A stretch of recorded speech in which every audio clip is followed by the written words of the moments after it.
Hi, this is Mason. We have sort of a problem here. And you're watching the 315 with Brian Higgins Presents. You apparently didn't put one of the new cover sheets on your TPS reports. Transfer Portal Syracuse. You see, we're putting the cover sheets on all TPS reports now before they go out. With Brian Higgins and Jordan Capozzi. Did you see the memo about this? Capozzi. If you could just go ahead and make sure you do that from now on, that would be great. Capozzi. And I'll go ahead and make sure you get another copy of that memo. Capozzi. We need to talk about your TPS reports. With this week's TPS Report. If you could go ahead and try to remember to do that from now on, that'd be great. Here's Brian and Jordan. All right. Oh, we are back. Everyone is wide awake. Oh, the whole crowd is here. We had a huge crowd for post-game last night. Jordan was late night at the Dome. We all had to be like real adults today. It's all horrible. It's all horrible. Welcome in. Brian and Jordan, Transfer Portal Syracuse, Wednesday night, our 13th episode, January the 13th. The new name of the show is also What Random Liquid Will Jordan Chug Tonight? So we'll find that out as the show goes along. You never know. What's up, my guy? What's going on, Jordan? As you said, I'm wide awake. Yeah. We're doing good. So I found a new go-to pick-me-up at work. Okay. We have a little cafeteria, and they have those little I'm forgetting the brand because, brain not working. But it's one of those, like, lattes, those iced lattes, 180 milligrams.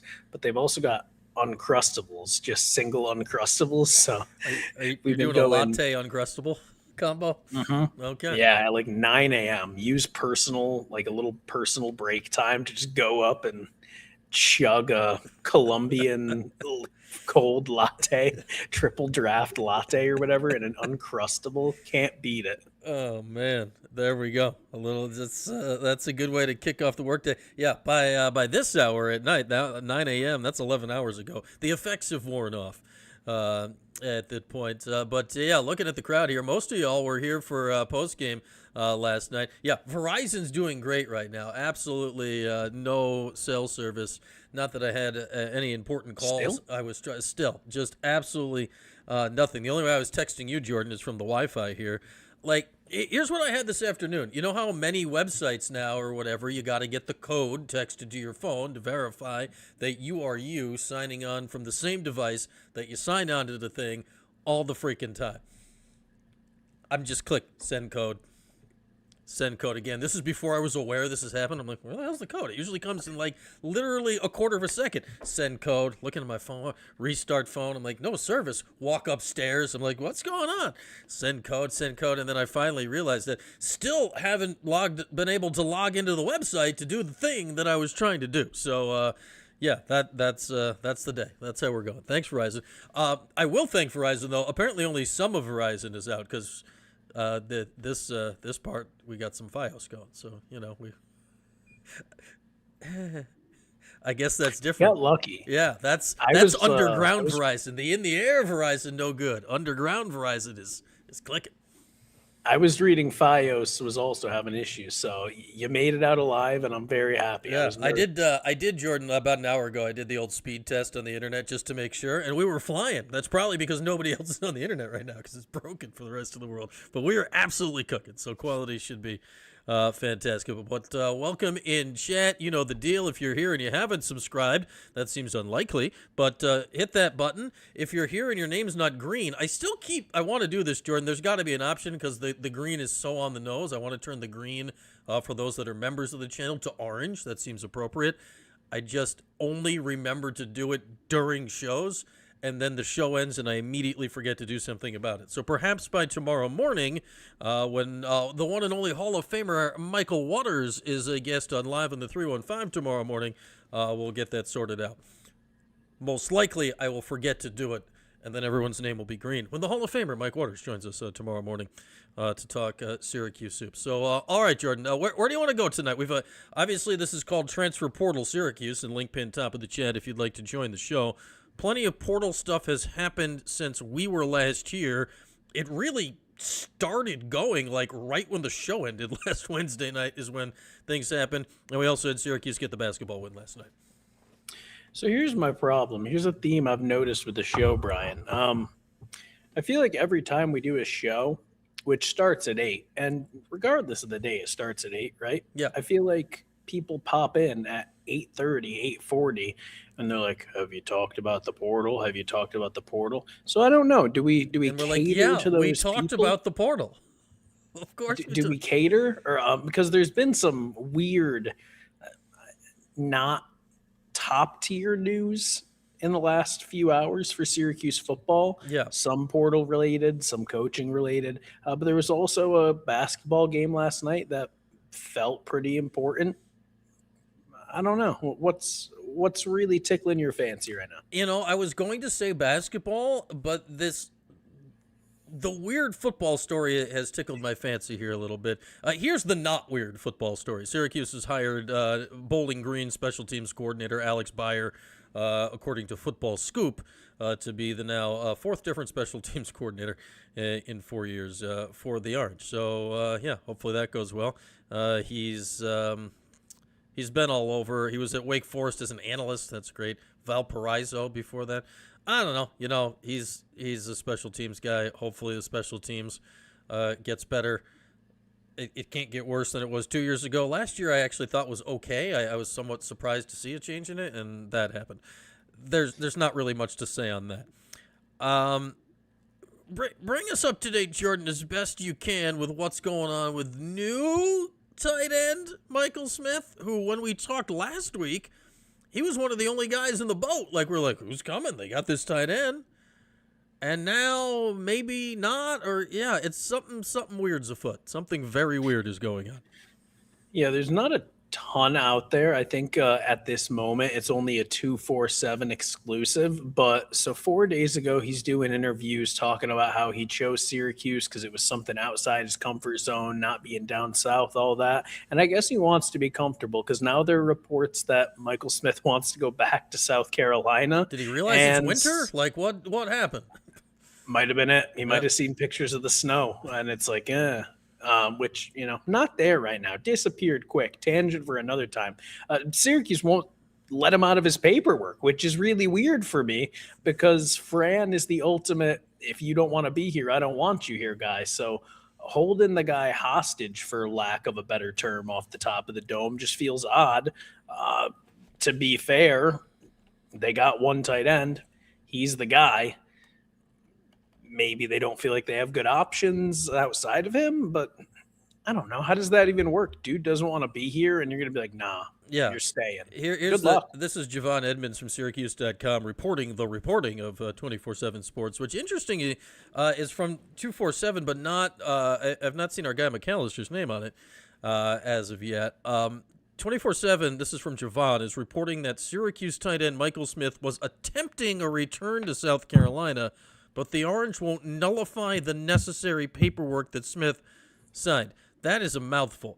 Now, I'd say in theory, I do not know if this is a fact.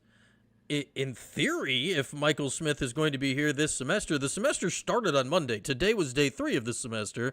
You don't technically need to be enrolled to be a fully matriculated student, there's a college word for you, until Tuesday, which is a week from yesterday. Again, I talked about this with McAllister last week on Live in the 315 about how this stuff, combined with the portal calendar moving a month, has just made everything nuts. Because, all right, say this had happened last year, Jordan. Say he had committed on December 10th and changed his mind on December 20th. Probably everybody would have all just moved on with life. And like, I'm sure it probably happened with somebody last year or 2 years ago, and I can't even remember because we all just move on. Now it's like deadlines and class and this and that. It's a mess. The calendar they didn't make the calendar better. This is making the calendar significantly worse, it feels like, from the athlete's perspective, and it hasn't really fixed the problems that everyone was bitching about last year from the coach's perspective. It's still a mess, yeah, and I didn't get into it, but I think they just announced a basketball 15-day portal after the national championship 15? too. That's barely enough to scratch the itch. You give me 30 at least. Like what do they got against Portal Watch? Who's got a bone to pick with Portal Watch? Ridiculous. I don't know, especially when you can't contact these guys outside of that time. Like, right, and nobody would do that. Negotiate. Yeah, right. Much like it's illegal. Alabama's quarterback wasn't getting $6.5 million offers, even though he's not actually in the portal. Good for him. But yeah, Smith, I don't pay for 247. Hand up, sorry. But I want to know, like, maybe it said it, maybe it didn't. Maybe there's not a lot of information, but I could see if he got to Syracuse and then wanted to go somewhere else. What could have happened where he wanted to leave South Carolina and then he signs? Were they like, okay, we're done playing chicken, we'll give you more money? Was he just like, I never really wanted to do this, like my agent told me to, so I did it? I would love to know. I'm sure we'll find out more, but right now it's in its infant stage, this story. So I'm excited to maybe find out. Or let's be honest, with this guy, this player in particular, never hear about it. I don't know how many people are. Yeah, I don't know how many people are going to do a lot of digging. This is what's interesting because the Washington quarterback is Desmond Williams, and that was a massive story. He was signed the contract that is for millions and millions of dollars. There's various figures out there. They're all a lot. And then there's the Lane Kiffin, and then he's going into the portal, and everyone's like, well, he's going to LSU. And then Washington's like, we're going to sue you into oblivion. And then a day later, he's like, I am so happy to be in Seattle. I never have wanted to be anywhere else. So and he signed that NIL lawyer too, Heitner, whatever. Yeah. He started getting like he did a whole lot just to like, what did he do? Pay Heitner a bag, and he was like, yeah. So now that I have your money, you're cooked. Yeah, it's like I keep that. I once tried to book Heitner for the old show when our favorite Adam Weitzman announced the $1 million player situation, and honest to God story. Like that story came out. I saw Heitner like fly past my Twitter. I'm like, I'll send him a message. What the hell? He responded like immediately. Like, yeah, maybe we can do something sometime. We have like a little back and forth, and then just much like the $1 million player, they've all disappeared into the ether. So neither of those ever actually happened. But well, didn't he start? I believe Adam Weitzman started consulting with him. Like I want to say that Adam had said he talked to him. So I wonder. No, that's why I reached out to Heitner, because Heitner was supposed to be part. I reached out to Heitner because I'm like, oh, maybe you can explain how this is going to work, because it was still very early days. And no, and now we know why. It was never, because it never did anything and it never existed. And there's awards back there to prove it. But I do wonder here, because the Syracuse tight end thing that nobody, I mean, could Michael Smith have a more generic name? This could not be a more generic situation. The Washington thing is there. Like the Washington one was like almost, that's too big, so it had to be reeled back in. I wonder if this is too small. Eventually there's going to be one of these things that causes billable hours, lawsuit, the whole thing. My guess is it's not this, but that'd be kind of wacky if Syracuse ends up being the center of some sort of crazy lawsuit because Fran Brown is desperately trying to keep a former highly rated tight end that's been 2 years in college and has caught like 12 passes or whatever. That would be hilarious if generic name Michael Smith turns out to be star defendant just to avoid going to Syracuse to return to South Carolina to once again ride the bench. It's going to be one of those things where maybe that's what he's known for, which I guess isn't ideal if he's going to be a contributor for Syracuse. But here we are. And it's a shame that all this goofy stuff is the most recent thing happening too, because when we closed out last time, there was a little bit of noise. I think Syracuse had a couple running backs at that point. Really nothing of note.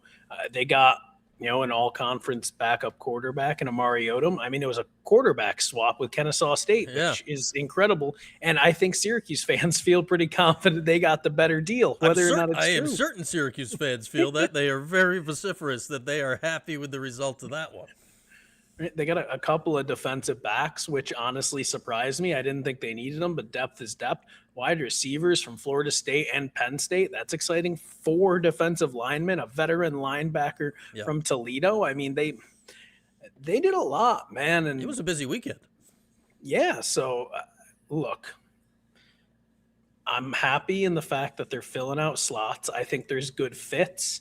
I think they got potential splashes at a position like receiver where maybe you don't need both of them to contribute, but if one is really good, then bang. But at defensive line, you got some guys who, even at lower levels, there was a Maryland in there, but you know that they'll be able to give you something ideally. We were talking about how young the core was. They got a veteran linebacker who has chemistry with Vince Karras. So, I mean, they did everything that you could really ask. It's just, we were talking about that splash guy. Still not really seeing that splash guy. So it's just, we're going to figure out like how good of a talent evaluator is Fran and is everyone on this staff who contributed to this, because they're going to need some of these guys to play well. They can't just roll in there with what they had, basically. Yeah, I mean, I like what they did on the D line. I looked up how to pronounce his name the other day on the show, and I forgot already. So we're going to go with, I believe it was Tunmisi Adeleya. I think it was Adeleya from UNLV. This is a guy that, was an all-conference player at UNLV. This past year can get to the quarterback. Keyshawn Johnson, well named. He was good at, where was it, UT Martin, I believe, lower level, getting to the quarterback. I know him. Yeah. He can play DN now. He was a big wideout. Maybe he can rush the quarterback.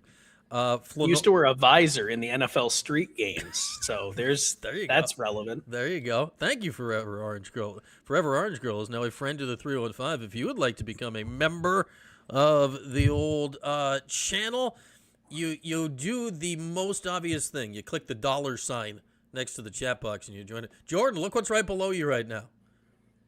Our newest sponsor. Oh, it just went off the screen. The Most. We've added The Most, the Museum of Science. I noticed. And I noticed that off rip. They joined the party officially earlier this week. We'll be having passes and all that good stuff to give away over the course of the coming year. And I just learned this about The Most the other day, Jordan. And there's the circle and there's street parking and all this. One of the parking lots behind there, if you are like a member of The Most, if you've paid to be a member and you have the membership card, this is new within the last couple of months, you now get free parking in one of the lots back there.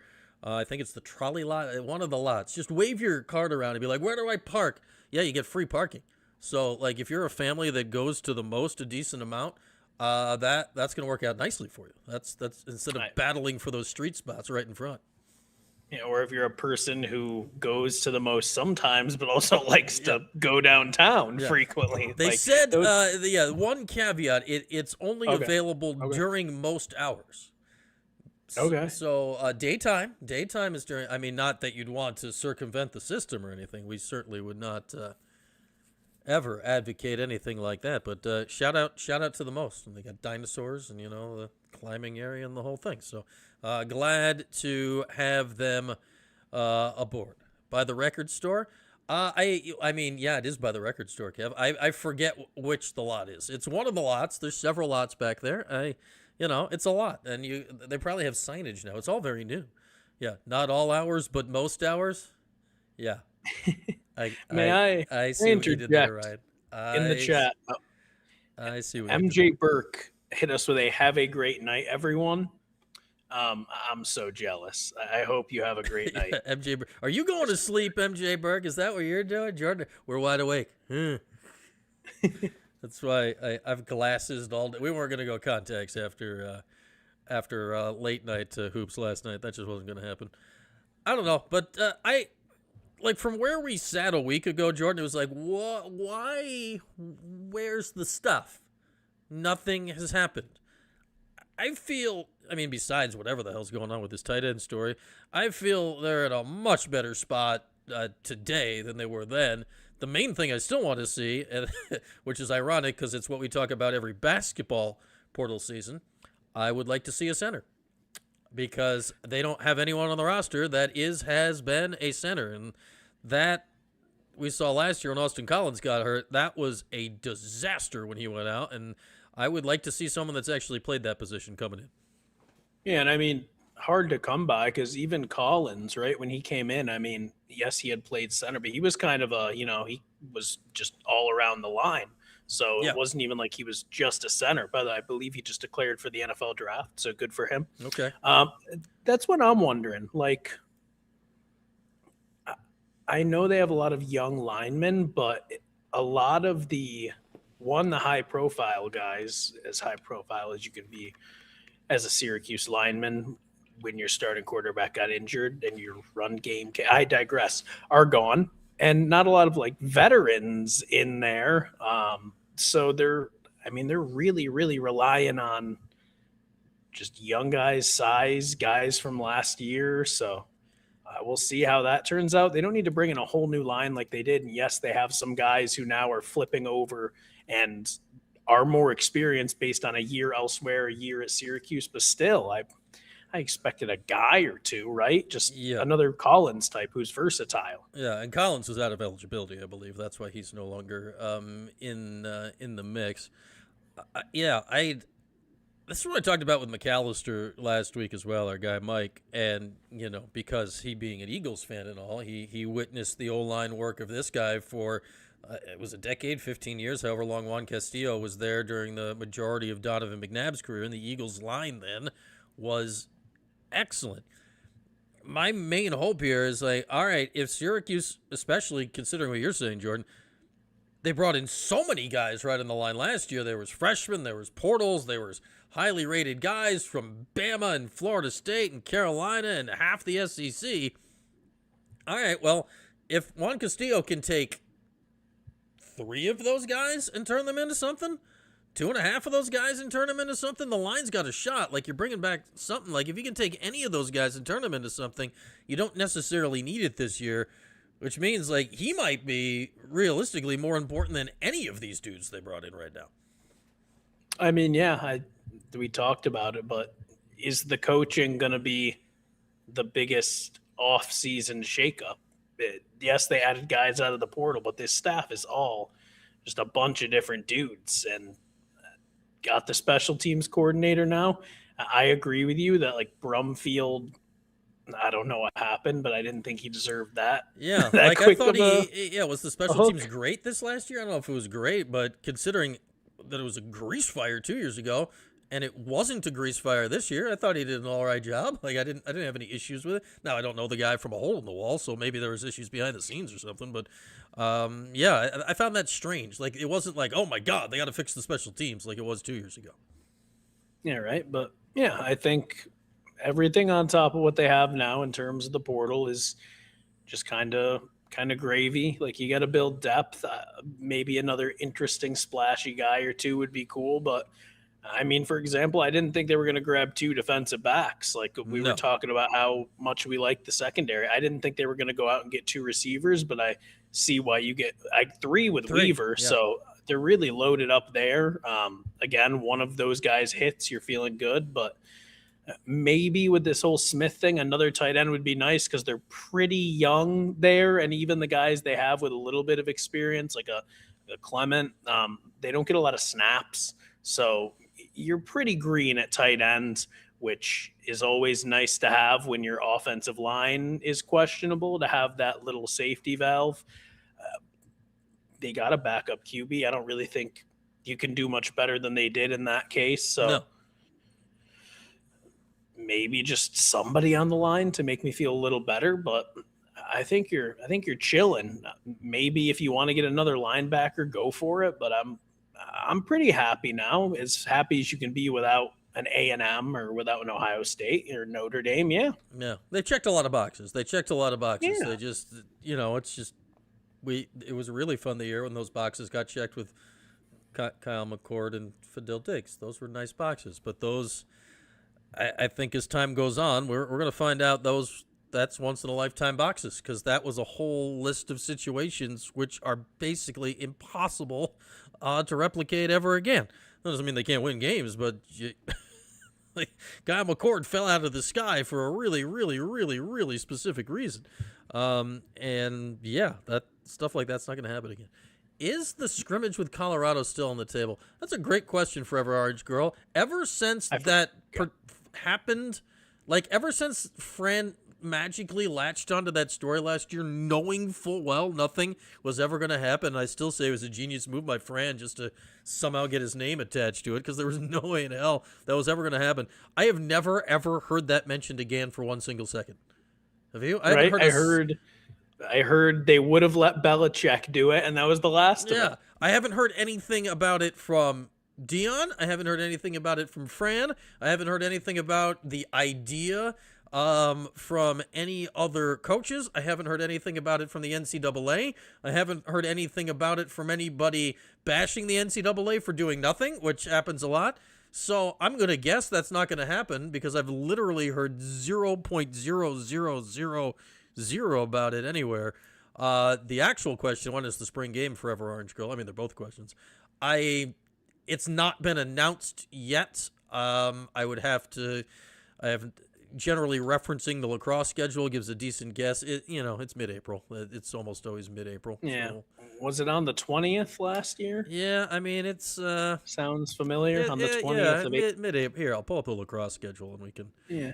And then all the plans, sorry, I have to, they went up in smoke because the weather was bad. So they had like the DJ out there in the parking lot, and none of it happened. Oh, yeah. They were supposed to be a big bash, yeah. And all this stuff, and it was just like, it's wet. The spring game is important now, though, Brian, because that's, when guys decide after that they didn't get enough run and they're going to transfer. The spring game, I would argue, is more important now. Now you can't transfer it. They took out that transfer portal window. That window's gone, so now you're stuck.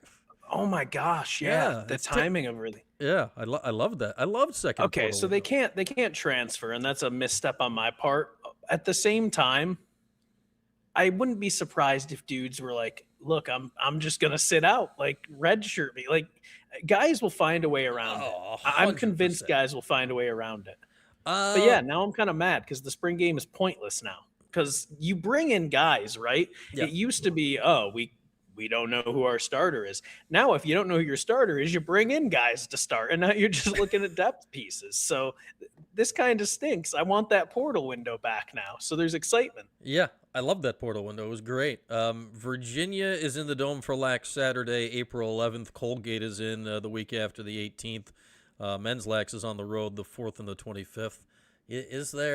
Are there monster trucks this year? I don't know. There's so many variables to things like There's always monster trucks. You know what would what would make me interested for the spring game? If it was combined with the monster trucks. Like if Angeli's in Gravedigger just slinging it. It's like my Achilles don't work, but I can throw it out of this shark. What's the shark truck's name? Megalodon? Yeah, Megalodon. I can throw it out of this shark, or the mullet one. We get somebody in the mullet one just slinging it? Yeah, that I'd watch. I'd watch the crap out of that.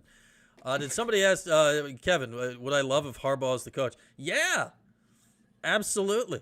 If I'm the Giants, I would love, like all these teams that are good, that are sick of their coach because he's not great and winning the Super Bowl every year, I would love if any of the, like if you told me, I know Tomlin's not, if you told me Harbaugh, Tomlin, what's his name in Green Bay, Sean McDermott, like if you fire any of these people, the Giants, just give me an adult in the room. I don't care. Like the Giants would kill to have all those teams' problems, with the wins and whatnot. But yeah, I think Harbaugh potentially could be a Coughlin type, and I think that would be good. So I'm for conspiracy theory hat time, and I know that Tomlin stepped down, and it also just happens to make it so now to acquire him, a team has to do a trade. And I know that everybody in the organization is running with the narrative that he stepped down and that it was his decision.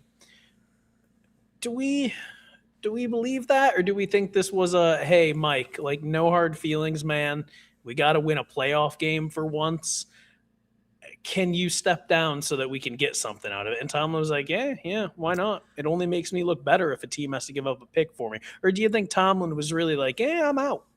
I think Tomlin was probably, I'm out, but I also think the Steelers didn't beg. Like, I'm going to bet if they begged, we're like, no, Mike, no, I bet he would have stayed.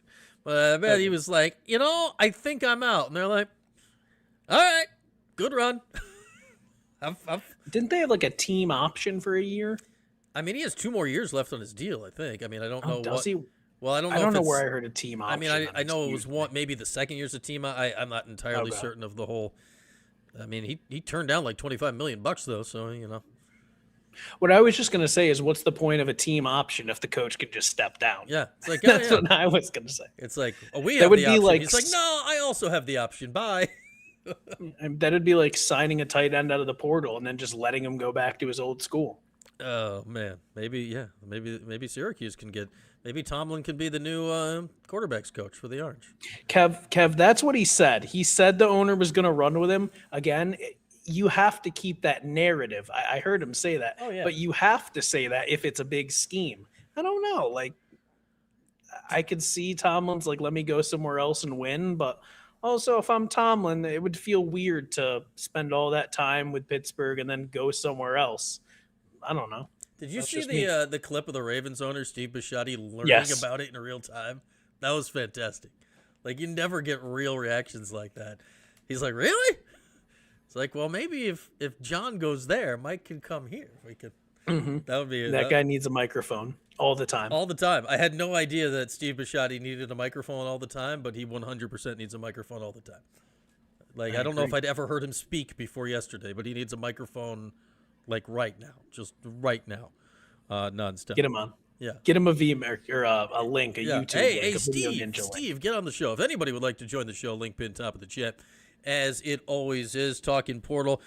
Shall we transition to hoops, Jordan? I think we've portaled. Yeah, I mean, can we half transition, because we can still talk football while talking hoops before we get to the game. Yeah. I saw a lot of hoorah and a lot of huzzah and all of this about Calvin Russell's debut and this and that, and I didn't want to hear about it because I didn't think there was a chance that he played. No, not a chance. And he will not step foot on the court this season.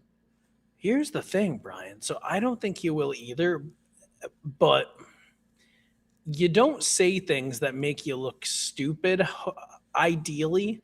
And after the game, he made it sound like he's been told he might get some run. He said, right now it's all about stacking days and getting better. And if I continue to do that, I should see the floor soon.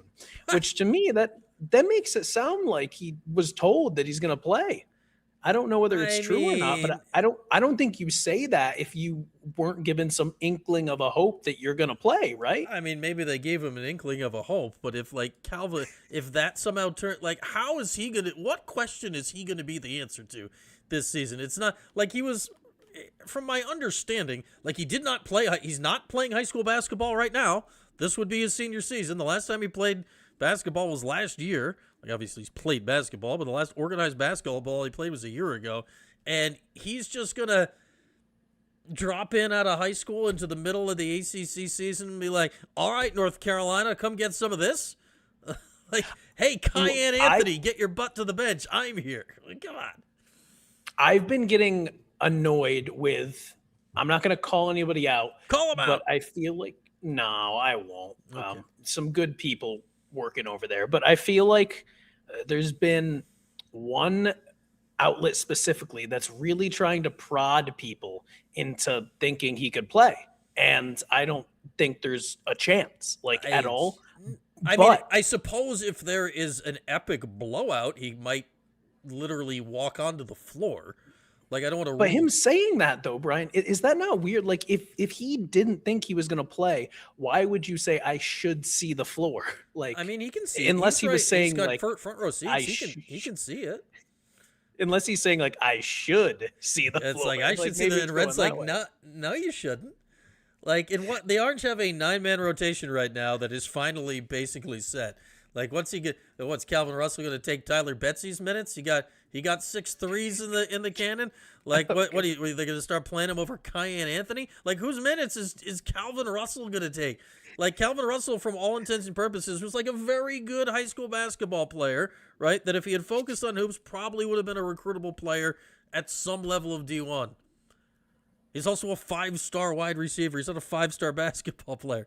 Like, Syracuse has 2 top 35 freshmen that are also struggling to get consistent minutes right now in Cayenne and Sadiq. And this guy's going to show up and play? Like, come on. It's crazy. Maybe that's why Fran was at the game. If he saw Autry look over at Calvin, he just glared at him.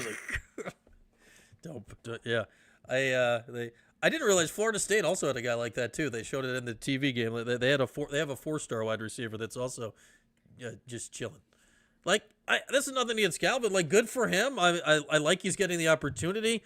Like, when guys get a chance to do stuff like this, I think it's great. I don't think there's really that much of a downside. It's not like, oh, you're away from the football team. No, you're still working out. You're doing stuff. You're like, he's going to get run in practice. Like, he's going to play. Like, that's all great.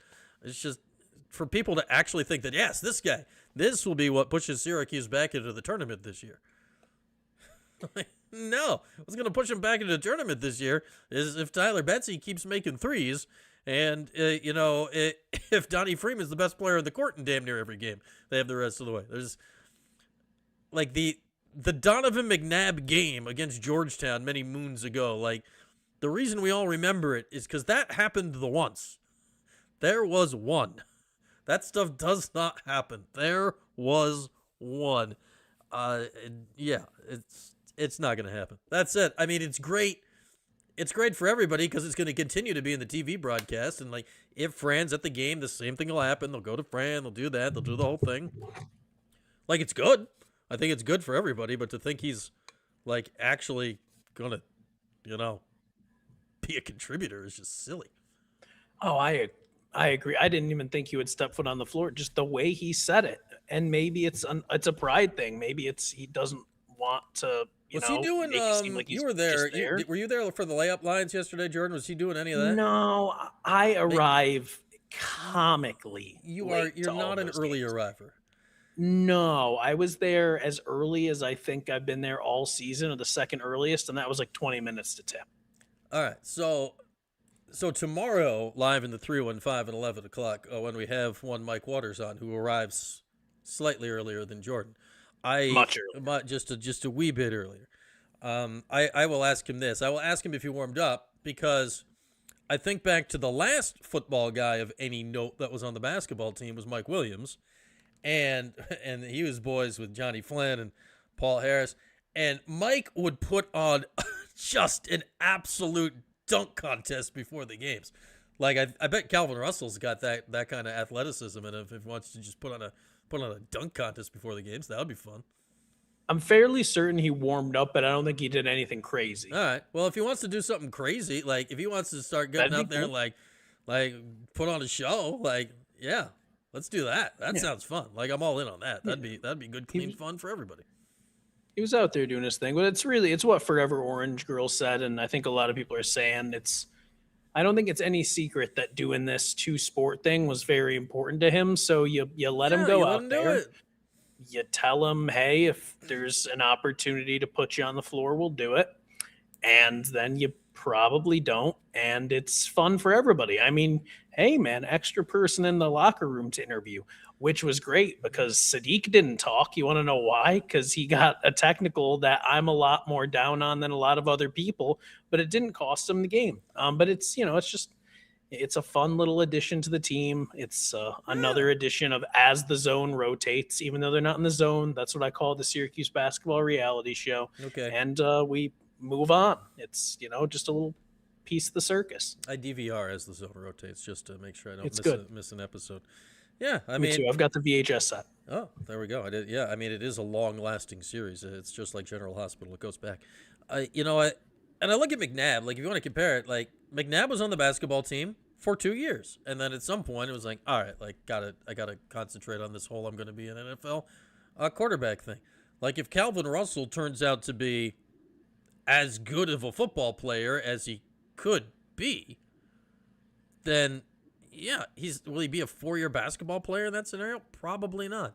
That's what somebody mentioned Charlie Ward in the chat. Like, is he that good at everything? Charlie Ward won the freaking Heisman and then played 10 years in the NBA. But, like, that's a one of one. I mean, that's a one of not one, but it's a one of very few situation. But, hey, Calvin's here. That was touch and go for a minute. So he's here. That's good. We'll take that. And Fran's there, just like, you're still here, right, Calvin? This tight end's doing screwy stuff. Don't you think about it. Like, Fran got him on another team, so he's busy. He can't think about leaving. He's like, he'll get him on the track team later. He'll have him. He'll be on the softball team. I don't know. He'll be doing everything. He's not getting out of here.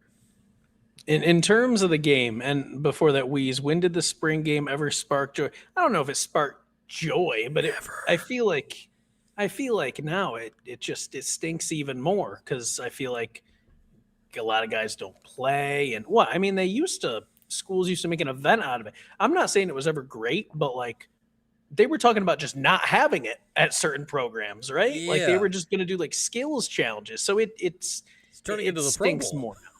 Yeah. Xavier Gaines. There's a name from the past, Ryan. Xavier Gaines. Yes. X. But what else stuck out about the game? Because there's a lot of places to go. I mean, first It's off, a wild game. it was a really entertaining game. I've sat through a lot of Syracuse games that, at least until the final 5 minutes, were rather boring. And it's because teams are like, we're going to slow down the pace and we're going to make Syracuse play half-court offense badly, and we're going to try to beat them. And Florida State was like, nope, let's just run. And it was a really fun game, and Syracuse held on. They're letting teams back in, but you got to call out progress when you see it. Every game, they're, I think, letting them back in a little less. They're doing a little better at not letting them all the way back in. Yeah, and then you've got, you wouldn't have seen this, Jordan, but the game on ACC Network yesterday before the Syracuse game was Clemson, BC. So I turned the TV, I caught the last 5 minutes. If BC is not the worst team in the league, then, I mean, I haven't seen, the league has so many teams, who could have seen them all. BC is hot garbage. They cannot, like, Florida State can't play defense, but at least they're like fun and they're doing stuff. And like, you were in there, like, we ended up just because I saw your tweet. I got a chuckle out of it. Like, Luke Laux' presser there just happened to be on the feed last night, so we put it on the post-game show, and I think we all here kind of enjoyed listening to Luke Laux. He was very well spoken in the whole thing. BC is just trash. So, like, if Syracuse loses Saturday, like, they have no hope for anything. So they should go win that and name your score, hopefully, and then go get ready for it to get tougher again. But yeah, Florida State, Syracuse went out, they won the game. Yeah, could it have been by more? Sure. But Donnie Freeman, best player on the court. And then, he had 25 out of nowhere, by the way. Yeah, and that's what he does. Like, that's going to happen damn near every game. Like, Syracuse is going to be hard pressed to win a game now if Donnie doesn't have 20. And realistically, Donnie not having 20 in a game now going forward is going to be like, how do you not?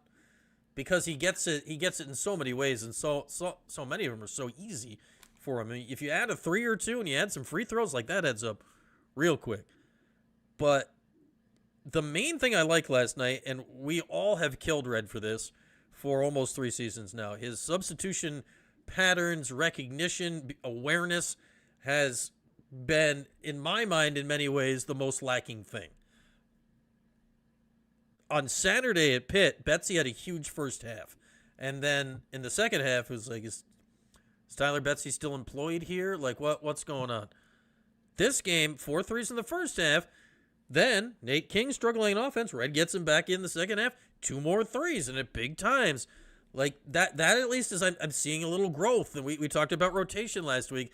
Little stuff like that is not really that noteworthy, but when it's been an issue for as long as it has, I thought that was, A, good sign that Betsy's shooting the crap out of it, B, a good sign that Syracuse is aware of who their best shooter is, and C, that the head coach remembered to put him back in the game. Like, that's all a good thing for Syracuse. Yeah, I think Red's making progress. Is he making progress, or do things get easier when you have a guy who's playing like a first-round pick right now? I mean, he's a first-round picker. Somebody said lottery.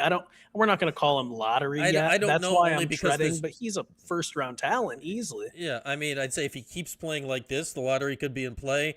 Again, everything I'm hearing, though, this is a ridiculously deep draft, so I mean, who knows on that. Thank you, Kev, for chipping in there. Kev has clicked on the $, and he's opted for the things where you can do like a super chat or fun things like that. Oh. Yeah, and it's a pink-faced guy that's saying, wow, that's kind of fun.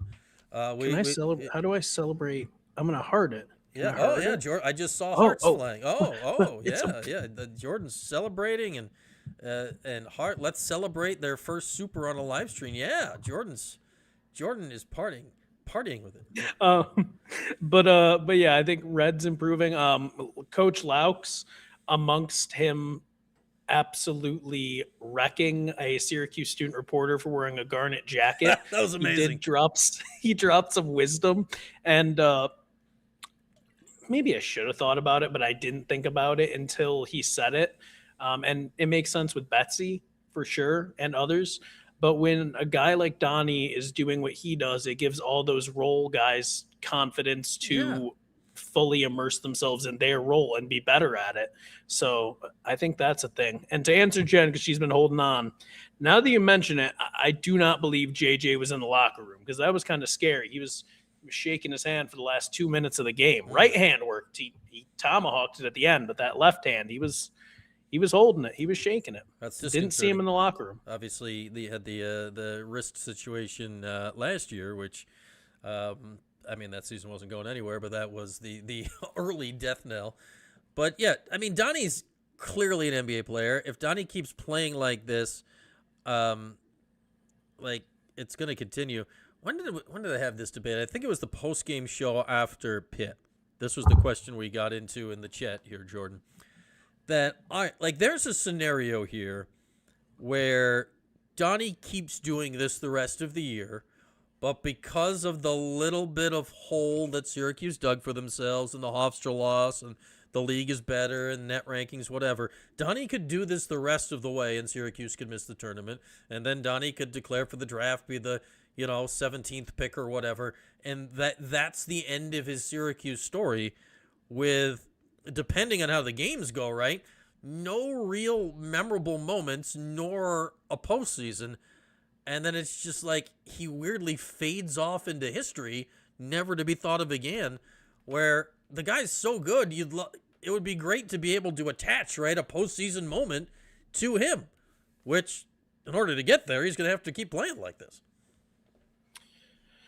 Yet it also wouldn't surprise me, because unfortunately it's not a shot, but it's just the truth. I think it's why so many fans are upset. But with the way the team has been trending, and yes, I know they've made runs and whatnot, but doesn't it just seem fitting that they get the most talented guy they've had in years and years and years, and he basically came in and he did what he needed, not in a malicious way, but he did what he needed, got where he needed to go, and it, didn't bring anything. Like, it's not ideal, but wouldn't it just kind of make sense? Yeah. No, it would fit. I mean, it would fit. I mean, unfortunately, it would add up. But if they keep playing like this, if they make the tournament, it's because of him. Like, it's because they're going to roll out with the best player on the court. Prince Merck. No, this is not only about the transfer portal. We named it that because we thought it would intrigue people when it came to the algorithm and whatnot. But and it's kind of a cheeky name in terms of the hosts. Yeah. It's cheeky, and it also gives us an Office Space reference, which I like. So there's all of that, TPS reports, we got that PC load letter. So there's lots of different, there's deep buried layers to it, Prince Merck. But I'm glad you found it. We're here every Wednesday night at 8, except next week, because there's a freaking another 9:00 game next week on Wednesday night. So Jordan and I will be here Thursday night at 8, and we will be tired. Let me tell you, Brian, if I thought today was bad, you're going to get me coming in next Thursday off of a 9 p.m. game, work. Vet's got vet appointment. The vet's a half an hour away because he needs to go to one specific doctor. Okay. So a half-hour drive each way. It's going to be fun. So apologize, but it's not just Wednesdays. No. But it is always at 8. It is always at 8. Yes, it's always at 8. Jordan, we have a guest coming in who only talks to us when he's in the dark. Yeah, what's up, Gavendo? You only discuss things when you're rocking your CNS shirt there. There we go. Gavendo, once again in the dark. I'm in the car. Sorry, my kid just had a wrestling match. Okay. How do you do? Follow his photography page. Oh yeah. He got his first varsity pin. Thanks Ah, for the shout out. very nice. Very nice, young Gavendo. Not bad for a little shit. Keep it clean. Hope you guys are doing well. Listen, my thing is, at some point, Donnie is going to be targeted and double teamed and focused on, right? So who's going to be ready when that happens? Because we are going to face better teams soon. It's only a matter of time. You know what I mean? And maybe they can contain him, maybe they can't, but you know, he doesn't shoot shots that he doesn't need to shoot anyways, but he's going to need people to rely on. Well, I think, Avendo, like, if defenses start just firing at him, like, that's where you at least like that, like, the rest of Syracuse's players on offense are not hesitant. Like, it doesn't, now, are they good at everything is a different question, but, like, JJ will be perfectly happy to go to the rim, like, if the ball's coming to him. Like, Tyler Betsy will be perfectly happy to shoot some threes. William Kyle will be perfectly happy to dunk the ball. So I think, like, that can only benefit the others, Gavendo, because they're not good. It's not going to be guys that are like, oh no, what do I do with the ball? It in theory will be guys that end up in spots where they're just wide open, and you'd hope at that point they can convert a shot. If that happens, look, I'm a Nate King's defender because I think he's a great defender. However, with how Betsy plays, Yeah, I think Starling and George have been passable when they're catching and shooting this season. But and William Kyle can run to the rim, as mentioned in the chat, and Donnie can find him. But I think that's going to be the downfall of Nate Kings, is if, as you said, teams start double teaming Donnie, leave somebody open, and Kings can't consistently knock down that corner three. I mean, he made a couple last night, and you don't need to be perfect, but if you're wide open in the corner, he needs to start making those more than half the time. And that's going to be a big issue because he's the guy you could just leave open at this point, because it doesn't matter how open he is as to whether he makes it or misses. It's just he'll make like 1 out of 3. I'm looking forward to the freshman too. I like Sadiq a lot. I like his fire. I like to see him more productive, obviously. I'd like to see him with more minutes. Obviously, there's only so much to go around. And Cayenne, too, he didn't really have the best game. He was productive, but you know what I mean? I'd say Sadiq would have gotten a few more minutes if he hadn't picked up his third foul and then immediately got teed up. Like the couple minutes leading into that was one of the best little stretches Sadiq's had in a Syracuse uniform. Like, he's still very intriguing. I found it interesting, like, our guys Anish and T.O. were on the ACC Network broadcast last night, Anish Shroff and Terrence Oglesby, and they kept bringing up Hakeem Warwick comparisons to Sadiq, which his freshman years where they were going, and I'm not quite there on that, but I could be there, though, on this idea that Sadiq's a guy that has, like, a serious sophomore leap in him, if he could, assuming he's back next year. Can Sadiq shoot or not really? I don't know. Maybe eventually. Like, I think he's got a smooth enough stroke that it could be there at some point, but it's not what I necessarily want him to be doing right now. I want to say like James. I want to say like James Sutherland, but like if he can't shoot, then he's not like not like that. No, I mean not like that. But he was shooting early in the season though. Freshman James Sutherland. Yeah, but like Warwick, like if we're gonna do the Warwick comparison, like Hack stretched out that jumper as his career went on and on and on, and he stretched it out to the 3-point line as a senior. I mean, Sadiq does a whole lot of things that I think once he reins it in, right, like gets a grasp on his abilities, I think he's got a chance to be a really good player. I just don't know if it's this year. Well, that stinks. There's only so much minutes you got, so it is. Well, yeah, but I'd say the good news is this year, I mean, you got Donnie, so he doesn't have to be that this year. Like, if he can give you a few exciting plays a game, and then, all right, let's like, would it shock you? Let's say Syracuse makes the tournament. Let's say the ship gets righted, Donnie plays well, they make the tournament. If you told me that, like, in a tournament game that Sadiq White had like a 5-minute stretch where he did some really important stuff, like that wouldn't surprise me by that point of the year. He can't play for Nate Kings every once in a while. Why does he have to play for Donnie? I don't think they want him at the 3. I don't think they're comfortable with it. I get it. Yeah, I get it. Yeah, I don't think they do that. I don't think it's perfect, but early in the season he stopped a little bit. I forgot what game it was, but he took a straightaway three like a couple minutes into the game, made it, and after he said that the coaches are telling him if you're open, shoot it. Even if he's not the best shooter, I would like to see him shoot a couple. I don't mind. I would. Yeah, if he's open, I don't mind it. Like it's not like it's a terrible looking shot. He turned one down last game. He's 3 of 10 from 3 on the season. 3 of 10. Ugh. I like Sadiq though. I mean, I think he's in. Like I think we all thought like these two freshmen were going to be these do everything freshman wonders this year, and it's turned out because of Donnie's return, because of Betsy stepping up. Like they don't have to be. My hope has always been for those two this season that if Syracuse is to incrementally get better, their best room for growth in about a month is going to be those two guys, because you got veterans all around, and if those two guys can really start playing a little bit by mid-February, now you got a shot to do something. I don't know if it's going to happen, but I think like now you got Donnie back. Things are falling into place. You know who your best player is. You know JJ's kind of slotting after that. We know what William Kyle is. Nate George is, he's turnover prone, but he's at least starting to pass the ball. His next assist, looking at the stats, will be his 100th of the season. He's had double-digit assists in the last couple of games. Like, it's starting to fall into place here. Those two are kind of your X factors, right? Like, remember and again, not predicting a title here, but remember the title year. Well, it was the second round of the Oklahoma State game in the tournament. Syracuse fell behind by 8 million points. Melo's playing like crap. Jerry's playing like crap. It was Billy Edelin and Josh Pace and Jeremy McNeil that led the comeback. And that's, it's the one game that got you there. Like, if you're to have a run like that, you need guys like that. Have a great rest of the show, guys. Thanks for having me on. All right, does my thing look like the Billy Joel cover where it's just all black and just his face? Yeah, you're missing. Yeah, if you get a piano, then we could really make it happen for you.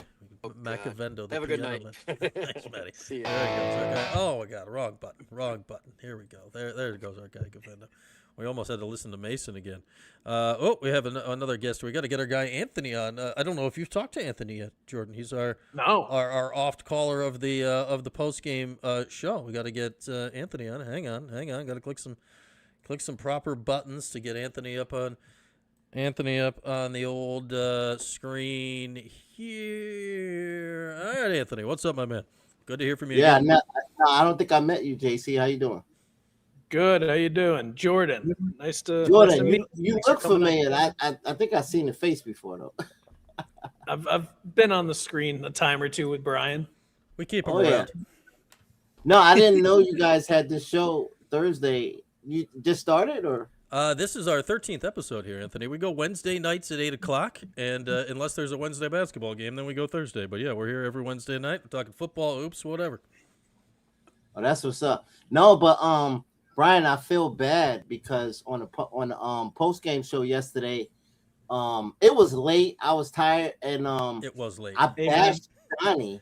I bashed him. I was saying Donnie played bad and stuff. I really meant JJ. Because I went back and looked at it, and I was like, "Wait a minute, did I just bash Donnie? I said he played bad. Wait a minute, who's that guy? He was getting blown by, but I was really talking about JJ, and you just agreed with me, Brian. Well, I was as tired as you were, Anthony, so I was just rolling with it. So everything was making perfect sense at that hour of the night. Yeah, so I'm trying to find your email after the show. I'm looking for his email. How do I get in touch with him? I got to change this, But no, Donnie was excellent. He bailed us out. That's the man. I did not mean to bash Donnie. I really was talking about I didn't like the way JJ played.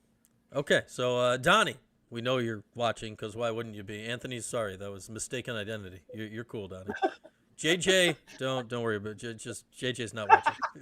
No, because it came to my mind. I hope Donnie's not watching it because I work at the airport and I got a couple of pictures with him at the airport. Uh-oh. And he's got a visual on you, Anthony. He knows you. Oh no! Oh man! The next charter, Donnie's gonna come. He's gonna find Anthony, and then it's gonna ruin our whole post game show. It's terrible. Yeah, but I just wanted to set it straight. I was not talking about Donnie. I would be crazy if I said that he played bad last night. Like he was the only one that really saved us. Yeah. Hey, these 9 o'clock games. By the time you were on at like 11:45 last night, Anthony, close to midnight. Who knows what anyone's saying at that hour? Like it's not about making sense that late at night. We're just hanging out. Like we don't know what's going on at that hour. No, but I got a really important question. It's like an elephant in the room that I don't think nobody has really acknowledged this. Okay. And I want to know what you guys think about it. So, people do realize that we got this transfer portal thing going on, and we can lose like a whole team. Yeah. Even when your team even if your team made the tournament and did well. Come on, Anthony. Come on. They're on a 3-game ACC win streak, and they're probably going to make 4, and you're coming in hot with it. You guys know the team could leave. Right? Come on, man. Come on. Listen. Somebody had mentioned, did you see Carmelo's face the game before last when they did bad? So what happens if Carmelo decides, you know what? Because this is important. If I had a son playing in college, and I know he had all his potential, whereas if he was on a really good team, he'd probably be exploited more and have better chances of making it in the NBA. And now I'm on a team where he's not really getting his full, being able to develop to his full capabilities. Would I think about pulling him? I mean, is that even you think that might even be a thing? I'd say this, Anthony, like, all right, say all the team, say the season ends, it falls apart, Red gets fired, everyone goes to the portal. Obviously, that's a thing that happens. Like, Cayenne leaving would stink. The worst part about all of that, and this is, I think, what would kill every Syracuse fan, would be turning on a game of whatever school Cayenne was at and seeing Melo sitting there. It wouldn't even be Cayenne. It would just be, Melo? No, like that would be crushing. That would be crushing. I don't think I could watch another SU basketball game. Yeah, everyone would love Melo. It would just, like, all right, Cayenne's gone, Sadiq's gone, whatever. Melo's gone? What? That would be sad. Melo last night he was pulling off a maroon jacket last night that nobody on earth should be pulling off, and he was making it happen. Like, if we lose Carmelo, I just can't deal with it. So that would be sad. Take everybody, not Melo. Yeah, I mean, I just wanted to throw that out there. That's one of the reasons why I really want Autry to get it right, to be able to be successful, get to the tournament, and grow and learn to grow into a really good coach. Because I don't want to lose these guys, even though it's always a possibility. We got this crazy transfer portal. A lot of our guys not even come. They lost eligibility. Like Kyle, can he come back for a graduate? No, this is Kyle. Kyle's out of eligibility. Kyle and Kings are both. Kyle's definitely out of eligibility. Nate King, I don't know what's up with Nate Kings. This is definitely Kyle's last year. I say almost confidently because they keep changing the rules, but they'll find a waiver if they really need it. Yeah, I mean, I'd love to have William Kyle back. I mean, that dude's fun, but I thought they could come back as a graduate. I think this is technically his fifth. I think this is Kyle's 5th year. There's Anthony. They'll change the rules by breakfast. I mean, who knows what's going on? It changes all the time. It changes all the time. Yeah. So I hope, I just pray that Red can get it together, get us to the tournament, because I don't want to lose people like Cayenne and you got Sadiq and stuff like that, because we can build off of that next year. Yeah, 100%. I don't want to jump the gun. I'm positive. I'm optimistic. I am. I'm optimistic, but they sometimes but they could. I'd say you actually are generally optimistic, Anthony. So that took a turn to negative town. But what can we do? We all got to head there sometimes. All right, man.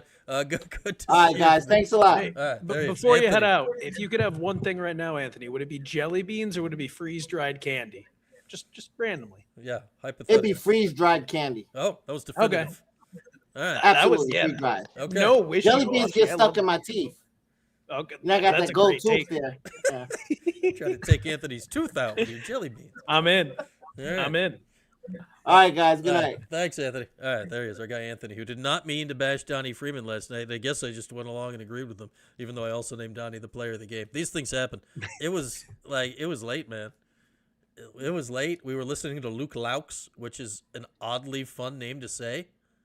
Like, it shouldn't be as fun to say that guy's name. And it's a double alliterative coaches last night. Luke Laux, Adrian Autry. Like, you don't get that every day. All right. Laux spoke like a first-year head coach who is on a team he knows isn't going to play well. That's what he was speaking like. It was funny. Like, Laux lost, and he was all cheerful. Red won, and he came and he's like, fuck. So I asked Anthony a very random question, Brian. Yes. I will not be drinking any eggnog tonight. Or how about I will heavy not be cream? drinking anything tonight. Any heavy cream? No, I will. How about I have half and half. While I open this and try it, I still haven't gotten. I mean, I'm sure you've given your take, but I haven't quite heard it yet. I want to know if, like, how much of the blame would you place on Sadiq for the tech, or like, do you think it was just really soft? Because I think it was like, that's all your fault. You walked right next to the ref and were screaming, and like, for me, I was like, that's all on you. People gave me pushback. Well, I hear that. I've got some freeze-dried eggnog taffy that I'm going to try. This is the latest eggnog review. Let's see if this is going to. Yeah, freeze-dried eggnog taffy. Wow, that is an official looking container. This looks like I mean that didn't come out of somebody's basement or anything. This looks slightly it's from better. a farmer's market. That's how you know it's legit. California's best farmer's market. I mean, this is the most generic. They freeze-dried it. They shipped it across the country. And then they just stole one of these things off an item at the Tops Bakery, a Best Buy, and just slapped it on. How long's taffy last? I don't know. To quickly answer your question about Sadiq, that's all on him. Those eggnog jelly beans are going to slap. Seriously, I would go for some eggnog jelly beans. But they showed the replay later from the end of the court angle of it, Jordan, and I am not a lip reading expert, but was he going at the ref? No, but I also do believe I saw a variety of words that started with the letter F, so I can understand how the ref's ears would have perked up on that. I think it was Clarence Armstrong that was there, and you get teed up for something like that. And it's already happened before. Thank you, Ryan. It's already happened before in the Hofstra game. So this wasn't a first-time offense. And I think that's the part. Hey, you're freshman, but it turned the Hofstra game, and it almost turned last night because that turned into a 4-point possession, and things got like real hairy after that happened. As Jordan eats his freeze-dried eggnog, they came in a very official container that perhaps once held wonton soup. I love wonton soup. First thing off my the bat, guess here is I bet, the looks on your face, I can't get a read. The initial thought is freeze-dried eggnog is intriguing. I think it could be something, but I think it also could be disastrous, and I have I'm very confident in the jelly beans. The freeze-dried eggnog, I think, is like the scale is wide. So, one time, I tried to make meringues for somebody. I do love a good meringue. I forgot what ingredient I forgot. It might have been like cream of tartar or something, or maybe my friends helped me like make them, and he did it a different way. They came out crispy, like very crispy. That's what this reminds me of. The face. Sometimes you do want a crispy meringue, depending on what you're. It was it was crispy? like this texture crispy. Yeah, Okay. It was like dust. Oh, well, you don't want dust. It's like it just turns to dust when you eat it. My initial reaction is, wow, this is very eggnoggy, which maybe I should have expected, but I suppose that's good. Corn syrup, sugar, vegetable oil, egg whites, salt, natural. See, here's the thing, man. Natural and artificial flavor. Give me more. Like, tell me. Do you need more? Are you enjoying the natural flavor or the artificial flavor? I don't know. One more, and then we'll have to give it a review. Can you chase it with just some cream? Little freeze-dried eggnog. Just slap it with some cream. I wish these were a little smaller. It's an aggressively sized eggnog freeze-dried ball. I wonder how one freeze-dries eggnog in balls.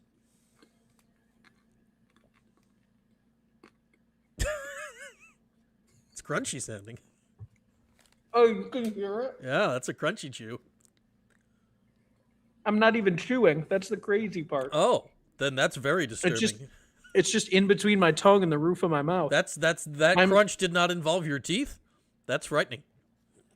I'm sorry you all had to hear that. Okay. So based on the players we have left here, I've got to give it a player comp. I'm going to give it a rating first. Man, here's what throws a wrench in the plan. You ready? Mm-hmm.